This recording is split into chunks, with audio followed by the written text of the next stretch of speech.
شروع اللہ کے نام سے جو بڑا مہربان نہایت رحم والا ہے۔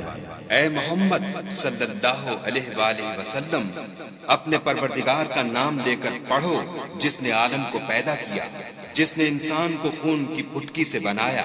پڑھو اور تمہارا پروردگار بڑا کریم ہے، جس نے قلم کے ذریعے سے علم سکھایا اور انسان کو وہ باتیں سکھائیں جس کا اس کو علم نہ تھا، مگر انسان سرکش ہو جاتا ہے جبکہ اپنے تئیں غنی دیکھتا ہے۔ کچھ شک نہیں کہ اس کو تمہارے پروردگار ہی کی طرف لوٹ کر جانا ہے۔ بھلا تم نے اس شخص کو دیکھا جو منع کرتا ہے، یعنی ایک بندے کو جب وہ نماز پڑھنے لگتا ہے؟ بھلا دیکھو تو اگر یہ راہ راست پر ہو یا پرہیزگاری کا حکم کرے تو منع کرنا کیسا؟ اور دیکھ تو اگر اس نے دین حق کو جھٹلایا اور اس سے منہ موڑا تو کیا ہوا؟ کیا اس کو معلوم نہیں کہ خدا دیکھ رہا ہے؟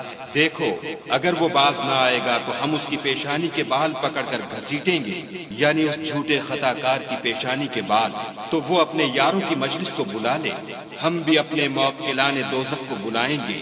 دیکھو اس کا کہا نہ ماننا اور سجدہ کرنا اور قرب خدا حاصل کرتے رہنا۔